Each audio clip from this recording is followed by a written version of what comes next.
Écoutez, j'utilise cette notion de qualité de vie au travail un peu pour faire une distinction par rapport à tout ce qu'on entend sur les risques psychosociaux, la santé psychologique au travail ou la santé mentale au travail pour plusieurs raisons. La première raison, c'est que les enjeux de bien-être au travail ne sont pas que des enjeux de santé et souvent l'appellation risques psychosociaux ou santé psychologique au travail nous maintient dans l'univers de la santé. Alors que lorsqu'on rencontre les gens qui sont au travail, ils nous parlent bien sûr de problèmes de santé, mais ils vont aussi nous parler de problèmes de motivation au travail, d'insatisfaction, de la qualité du travail, du sens du travail. Alors je trouve que la notion de qualité de vie au travail, QVT, est une notion beaucoup plus large, plus englobante, qui reflète mieux ce que les gens me disent sur leur travail et qui, du même coup aussi, engage un peu plus les managers qui, lorsqu'on leur parle de santé, ont tendance à dire « ce n'est pas nécessairement mon univers », alors que la qualité de vie au travail est quelque chose qui fait beaucoup plus référence au management. Donc c'est, à mon avis, une notion qui est plus englobante et qui, en même temps, permet une certaine distinction par rapport à cette question de santé ou de risques psychosociaux aussi. Et puis, bien évidemment, une notion, c'est mon côté anglo-saxon, plus positive que celle de risque.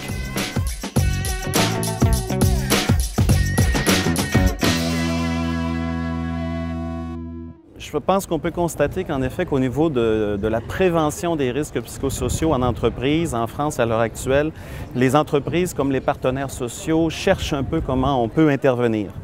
Comment on peut faire un diagnostic, comment aussi on peut intervenir sur les risques, comment on peut accompagner les gens. Ça fait 20 ans que j'interviens sur les questions de santé et sécurité au travail.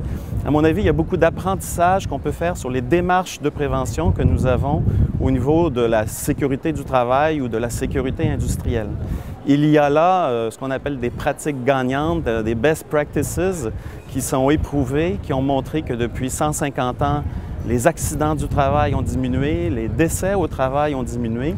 Et ces best practices, simplement pour en nommer quelques-unes, qui semblent des évidences dans le monde de la sécurité du travail, qui ne le sont pas nécessairement, par contre, dans le monde des RPS. C'est par exemple un engagement fort de la direction et des partenaires sociaux, la participation active des salariés aussi, qui n'est pas toujours très présente sur la prévention des RPS, la formation de ces salariés aussi sur les risques, parce que ce n'est pas tout qu'ils y participent, mais il faut les former.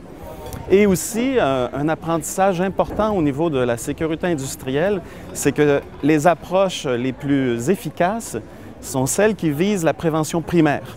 Donc, l'élimination à la source des dangers. On sait depuis 150 ans que c'est l'avenue la plus productive, je dirais, la plus efficace. Et je pense qu'au niveau des RPS, autrement dit, en termes de démarche de prévention des RPS, on peut puiser beaucoup dans l'historique qui existe au niveau de la sécurité du travail et sécurité industrielle, et pas nécessairement, donc, simplement essayer de recréer quelque chose de différent.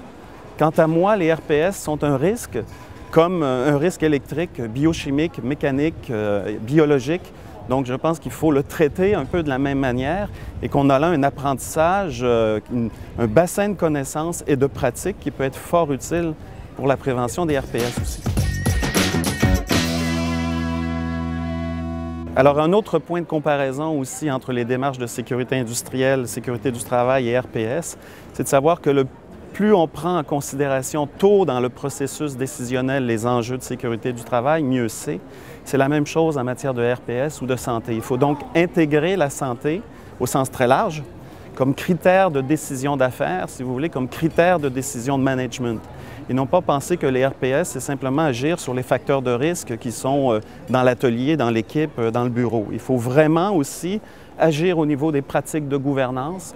On a au cours des dernières années plusieurs exemples en matière de sécurité industrielle où on a vu que c'est des décisions de gouvernance qui ont amené des environnements de travail à être non sécuritaires.